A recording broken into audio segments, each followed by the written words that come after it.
Hi everyone, जैसे कि आपको मालूम है इग्नू के जो एडमिशन शुरू हो गए हैं जनवरी 2024 सेशन के लिए। और इसी एडमिशन के दौरान जो एमबीए के एडमिशन है वो भी शुरू हो गए हैं इग्नू के अंदर। तो इस वीडियो में स्पेसिफिकली हम बात करेंगे अगर आपको एमबीए में एडमिशन चाहिए इग्नू में तो कौन कौन सी स्पेशलाइजेशन है एमबीए के अंदर इग्नू के अंदर, और एलिजिबिलिटी क्राइटेरिया क्या है और क्या सारा स्ट्रक्चर है फीस का। सबसे पहली चीज़ तो आप लोगों की एडमिशन की last date as of now 31 जनवरी 2024 है इग्नू एमबीए की। और फॉर्म भरना कैसे है उसका लिंक आपको इस वीडियो के डिस्क्रिप्शन में मिल जाएगा, वहाँ जाकर आप फॉर्म भरने की जो भी प्रोसीजर है वो देख सकते हो। अब हम बात करते हैं यार एमबीए की जो एडिशनल क्राइटेरिया है, कौन कौन सी स्पेशलाइजेशन में इग्नू एमबीए ऑफर करता है, क्या सारा क्राइटेरिया वो हम इस वीडियो में डिस्कस करेंगे। उसके लिए मैं डाउनलोड के सेक्शन में आ गया हूँ, मैनेजमेंट प्रोस्पेक्टस के सेक्शन में मैं आ गया हूँ। अब प्रोस्पेक्टस थोड़ा पुराना हो सकता है लेकिन जानकारी आपको एकदम सटीक इसमें मिलेगी। अब यहाँ पे मैं एमबीए का जनरल वाला प्रोस्पेक्टस डाउनलोड करता हूँ। तो इसमें सबसे पहले तो मैं आपको कुछ चीज़ें बता दूँ। एमबीए जो ऑफर किया जाता है इग्नू के अंदर उसमें कोई भी एंट्रेंस एग्जाम नहीं होता। आपकी मिनिमम एलिजिबिलिटी क्राइटेरिया होता है वो आप कंप्लीट कर रहे हो तो आप इसमें एमबीए में एनरोल कर सकते हो। ये जो प्रोग्राम है दोस्तों ये एआईसीटीई अप्रूव्ड प्रोग्राम है, यानी कि बिल्कुल यूजीसी और जो एआईसीटीई है इससे बिल्कुल अप्रूव्ड है प्रोग्राम। इसके अलावा हम बात कर रहे थे इसमें स्पेशलाइजेशन की। तो स्पेशलाइजेशन में अगर मैं बात करूं तो एमबीए जनरल जो आपका प्रोग्राम है ये 2 साल का कोर्स है और मैक्सिमम इसमें 4 साल आपको मिलेंगे। फर्स्ट ईयर में फर्स्ट और सेकंड सेमेस्टर में सभी के पास जो सब्जेक्ट्स होंगे वो कॉमन रहेंगे, और थर्ड और फोर्थ सेमेस्टर में आपको स्पेशलाइजेशन चूज करनी होगी। उस स्पेशलाइजेशन के अकॉर्डिंग आपको सब्जेक्ट्स दिए जाएंगे। हालांकि थर्ड और फोर्थ सेमेस्टर में भी कुछ सब्जेक्ट्स ऐसे रहेंगे जो उसमें भी कॉमन रहेंगे। बेसिकली 20 सब्जेक्ट ऐसे हैं इग्नू के अंदर जो सभी को पढ़ने हैं। 7 सब्जेक्ट ऐसे होंगे जो आप स्पेशलाइजेशन से चूज करोगे और एक आपका प्रोजेक्ट वर्क रहेगा। ठीक है, अच्छा जी। अब इसमें जो स्पेशलाइजेशन की जो बात हो रही थी वो मैं आपको बता देता हूँ। इग्नू के अंदर एमबीए जो स्पेशलाइजेशन ऑफर करता है वो human resource management, financial management, operational management, marketing management और सर्विसेज मैनेजमेंट के अंदर ऑफर करता है स्पेशलाइजेशन इग्नू। ठीक है, अच्छा जी, ये हैं सारे क्राइटेरिया और ये स्पेशलाइजेशन आप सेकंड ईयर में आने के बाद डिसाइड करते हो। इसके अलावा एलिजिबिलिटी क्राइटेरिया की जहाँ तक बात है तो इसमें मिनिमम 50% मार्क्स आपको चाहिए ग्रेजुएशन के अंदर। अगर आप किसी रिजर्व कैटेगरी से बिलोंग करते हो तो 45% मार्क्स आपको चाहिए और आपकी ग्रेजुएशन कंप्लीट होनी चाहिए। फाइनल ईयर में हो तो आप इसमें अप्लाई नहीं कर सकते हो। प्रोग्राम फीस की दोस्तों जहाँ तक बात है, प्रोग्राम फीस 15,500 रुपये पर सेमेस्टर की होगी।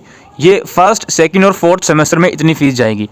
थर्ड सेमेस्टर में स्पेसिफिकली जो फीस जाएगी वो 17,500 रुपये की फीस जाएगी। और इन फीस के ऊपर आप ये समझ लो 500 रुपये ऐड करते हुए चलो एटलीस्ट फर्स्ट ईयर में, तो जो रजिस्ट्रेशन और डेवलपमेंट फीस जाती है। और इसके अलावा एग्जाम फीस इग्नू के अंदर अलग जाती है, वो अलग क्राइटेरिया है। अब जनवरी 2024 सेशन से हो सकता है फीस 200-300 रुपये बढ़ जाए, तो उसमें कोई बड़ी बात नहीं है। फिलहाल जो फीस है वो आपके सामने विजिबल है, इतनी फीस आपकी रहेगी। और इग्नू एमबीए का एक यहाँ पे ऑप्शन ज़रूर है, इसमें यह है कि अगर आप 1 साल के बाद इग्नू का एमबीए कोर्स ड्रॉप कर देते हो तो आपको उस कंडीशन में डिग्री मिलेगी post graduate diploma in management की। ठीक है, इग्नू के अंदर एमबीए में एडमिशन ले रहे हो तो टर्म एंड एग्जामिनेशन की वेटेज 70% होगी और असाइनमेंट भी क्रूशियल पार्ट है इवैल्यूएशन सिस्टम का, जिसकी वेटेज आपकी 30% रहने वाली है। अब इसके अलावा इग्नू एमबीए एक और ऑफर करता है आपका बैंकिंग एंड फाइनेंस में, और बैंकिंग एंड फाइनेंस की एलिजिबिलिटी क्राइटेरिया इग्नू ने पिछले कुछ सेशन से चेंज कर दी थी। बैंकिंग एंड फाइनेंस में अगर आप एमबीए करना चाहते हो तो फीस इसके अराउंड 62,000 रुपये पूरे कोर्स की फीस है। अब इसको 4 सेमेस्टर में आप डिवाइड कर सकते हो। ठीक है, एलिजिबिलिटी क्राइटेरिया इसका चेंज कर दिया था।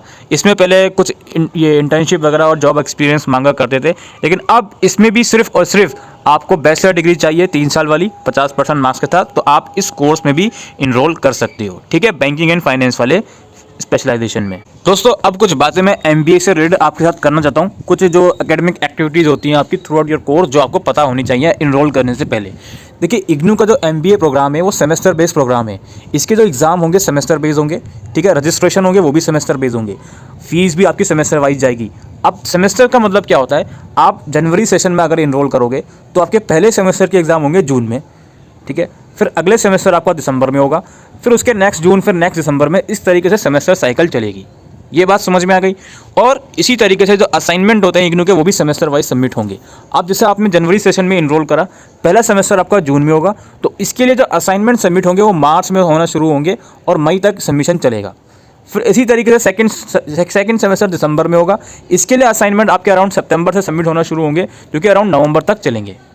समझ गए? तो ये आपका थोड़ा इवैल्यूएशन का जो पैटर्न होता है कि सेमेस्टर वाइज इसमें चीज़ें चलती हैं। सिमिलरली जब आप इग्नू में एडमिशन लोगे एमबीए में तो आप पूरे साल की फ़ीस नहीं भरोगे, आप 6 मंथ की फ़ीस भरोगे, 1 सेमेस्टर की। जो मैंने आपको बताई, आई थिंक 15,500 रुपये समथिंग मैंने आपको बताई। फिर आपका एक सेमेस्टर हो जाएगा, फिर नेक्स्ट सेमेस्टर के लिए आपको दोबारा रजिस्ट्रेशन करना पड़ेगा, ठीक है। पूरा फुल फ्लेज रजिस्ट्रेशन नहीं, वो अलग पोर्टल पर होता है, उसमें भी आपको इतनी ही फीस दोबारा पे करनी होगी सेकंड सेमेस्टर की। बात आ गई समझ में? तो ये क्राइटेरिया होता है। और एक और चीज़ मैं आपको बता दूं जिसको हम थोड़ा फ्लेक्सिबल की कैटेगरी में रखेंगे, वो चीज़ दोस्तों ये है, मान लेते हैं आपने MBA कोर्स में इग्नू में एनरोल कर लिया, आपने फर्स्ट सेमेस्टर की एग्ज़ाम नहीं दिए, तो कोई दिक्कत नहीं है, वो एग्ज़ाम आप कैरी फॉरवर्ड कर सकते हो सेकंड सेमेस्टर के साथ। उसमें कंडीशन ये होगी, सेकंड सेमेस्टर का रजिस्ट्रेशन जो अभी इससे पहले वाले पॉइंट पे मैंने बात करी थी फीस की, वो आपने किया हुआ होना चाहिए। इग्नू के अंदर ऐसा कोई भी रूल नहीं है कि आप फेल हो गए तो आप डिटेन कर दिए जाओगे, आप प्रमोट नहीं होगे। प्रमोट आप हो जाओगे, लेकिन जिन सब्जेक्ट में फेल हुए हो आप, वो अगले सेशन के साथ आपको देने होंगे, प्रोवाइडेड कि अगले सेशन का रजिस्ट्रेशन आपने टाइम पर किया हुआ हो। अब जी टाइम पर किया हुआ उसका क्या मतलब है वो भी समझ लो आप। जैसे आप अभी फॉर्म भरोगे जनवरी सेशन का, तो ये आप रजिस्ट्रेशन ही कर रहे हो या एडमिशन फॉर्म ही भर रहे हो, तो इसको करने के बाद आपका जून में एग्ज़ाम हो रहा है। अब दिसंबर में एग्ज़ाम आपको देने हैं, वो फ़र्क नहीं पड़ता कि जून में आपने एग्ज़ाम दिए हैं या नहीं दिया, रजिस्ट्रेशन तो आपने कर लिया। अब दिसंबर में अगर आपको एग्ज़ाम देने हैं तो आपको सेकेंड सेमेस्टर के लिए री रजिस्ट्रेशन करना होगा। अब देखो फर्स्ट सेमेस्टर के लिए तो आपने एडमिशन फीस भर दी, इसका एग्जाम आपने नहीं दिया तो ये अपने आप ही दिसंबर में कैरी फॉरवर्ड हो गया। इसके लिए दोबारा से रजिस्ट्रेशन करने की ज़रूरत नहीं है क्योंकि इसके लिए ऑलरेडी आपने करा हुआ है। लेकिन दिसंबर में आप सेकंड सेमेस्टर का भी एग्जाम देना चाहते हो एक साथ, तो इस दिसंबर में एग्जाम देने के लिए आपको रजिस्ट्रेशन करना होगा। और ये रजिस्ट्रेशन आपका एग्ज़ाम से 4-5 महीने पहले शुरू हो जाता है, यानी कि जिस टाइम पर सेमेस्टर 1 के एग्ज़ाम चल रहे होंगे उसी टाइम पर आपको नेक्स्ट सेमेस्टर के लिए रजिस्ट्रेशन फीस भरनी होगी। ये कहानी होती है क्योंकि सेमेस्टर वाइज इसका प्रोग्राम होता है। और आपने उस पर्टिकुलर सेमेस्टर के एग्जाम दिए हो या नहीं दिए हो, इससे आपका सेकंड सेमेस्टर के रजिस्ट्रेशन पर कोई भी फर्क नहीं पड़ेगा। आप सेकंड सेमेस्टर के एग्जाम फर्स्ट सेमेस्टर के साथ दे सकते हो, अनलेस एंड अनटिल आपको ऐसा बर्डन नहीं फील हो रहा हो कि यार इतने सारे एग्जाम मैं कैसे दूंगा, ये कैसे दूंगी, तो अलग मैटर है। फिर आप उस कंडीशन में री रजिस्ट्रेशन नहीं करो सेकंड सेमेस्टर का, वो आप आगे और शिफ्ट कर सकते हो। जो आपको मैक्सिमम टाइम पीरियड मिला है 4 साल का, इन साल के अंदर आपको अपना MBA कोर्स कंप्लीट करना है। ये कहानी है। दूसरी बात हमारी ये है, इग्नू के असाइनमेंट कहाँ से और कैसे डाउनलोड कर सकते हो। आप इग्नू की ऑफिशियल वेबसाइट पर आओगे, ऑफिशियल वेबसाइट पर आप आओगे तो यहाँ पे डाउनलोड के सेक्शन में जाइए। डाउनलोड के सेक्शन में जाने के बाद यहाँ पे असाइनमेंट का सेक्शन होगा, देन यहाँ पे मास्टर डिग्री प्रोग्राम का सेक्शन होगा। यहाँ आपको नीचे थोड़ा सा स्क्रॉल करोगे, मैनेजमेंट प्रोग्राम के सेक्शन में आपको MBA कोर्सेज के जो असाइनमेंट है उसका जो लिंक वगैरह है वो मिल जाएगा। यहाँ जाकर अपने कोर्स वगैरह कोड वगैरह सेलेक्ट करके आप असाइनमेंट क्वेश्चन पेपर को डाउनलोड कर सकते हो। एक ये चीज़ हो गई। दूसरी चीज़ अब आप ये समझो, आपकी क्लासेस वगैरह, अच्छा असाइनमेंट सबमिशन का मैंने आपको बता दिया। क्लासेस क्या होता है इग्नू में, क्लासेस आपने जब एडमिशन फॉर्म जब आप भरोगे तो एक आपका रीजनल सेंटर आप चूज़ करते हो, एक आपका स्टडी सेंटर आप चूज़ करते हो। स्टडी सेंटर में ही आपकी क्लासेस लगती हैं और जो असाइनमेंट है वो सबमिट होते हैं। क्लासेस के लिए आपको ईमेल आता है इग्नू की तरफ से, उसमें आपको ग्रुप्स वगैरह ज्वाइन करने को बोला जाता है, आप ग्रुप ज्वाइन कर लेते हो, देन वो टीचर आपको कोऑर्डिनेट करते हैं क्लासेस वगैरह के रिगार्डिंग। ये चीज़ कब होती है, आप एडमिशन ले लोगे, अभी जैसे जनवरी सेशन के एडमिशन चल रहे हैं, इसके एग्जाम जून में होंगे सेमेस्टर 1 के, तो अराउंड मार्च के अराउंड या अप्रैल के अराउंड आपको ईमेल वगैरह इग्नू से आ सकता है क्लासेस के लिए। अब ये क्लासेस की बात हो गई।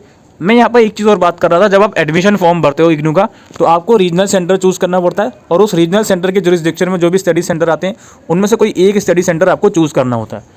ठीक है, रीजनल सेंटर में आपका कोई भी आपकी एडमिनिस्ट्रेशन रिलेटेड डाउट है वो आप रीजनल सेंटर से क्लियर कर सकते हो, और स्टडी सेंटर में आपके एकेडमिक डाउट, असाइनमेंट और क्लासेस से रिलेटेड डाउट क्लियर होंगे। इसके अलावा इग्नू का एक और फ्लेक्सिबिलिटी मैं आपको बता दूं, जैसे मान लेते हैं आपने एडमिशन लिया है, लेट सपोज राजस्थान में जयपुर के रीजनल सेंटर में आपने एडमिशन लिया और वहीं का कोई सा स्टडी सेंटर है। अब एग्ज़ाम आने वाले हैं इग्नू के, एग्ज़ाम से पहले इग्नू एग्ज़ाम फॉर्म भरवाता है जिसकी 200 रुपये पर सब्जेक्ट की फ़ीस होती है। आपके 7 सब्जेक्ट होंगे, 1400 रुपये एग्ज़ाम फॉर्म की फ़ीस अलग जाएगी। एग्ज़ाम फॉर्म के टाइम या एग्ज़ाम के टाइम अगर आप अपने होम स्टेट में नहीं हो, उस स्टेट में नहीं हो जिस स्टेट में आपने एडमिशन लिया हुआ है, तो आप एग्ज़ाम सेंटर दूसरा भी चूज़ कर सकते हो। लाइक अगर आप दिल्ली में हो, बिहार में हो, तो उसके नियर बाय भी एग्ज़ाम सेंटर आप चूज़ कर सकते हो, क्योंकि एग्ज़ाम फॉर्म भरते वक्त आपको एग्ज़ाम सेंटर खुद से चूज़ करना होता है इग्नू में। तो ये कुछ फ्लेक्सिबिलिटी है इग्नू MBA की जो एडमिशन लेने से पहले एज अ स्टूडेंट आपको मालूम होनी चाहिए। ठीक है, बाकी यही सब डाउट होगा, एलिजिबिलिटी क्राइटेरिया हो गया, बाकी एडमिशन फॉर्म के ऊपर हमने वीडियो बनाई हुई है, आप उस वीडियो को जाकर डिस्क्रिप्शन में जाकर चेक कर सकते हो। फिलहाल के लिए वीडियो में इतना ही, थैंक यू।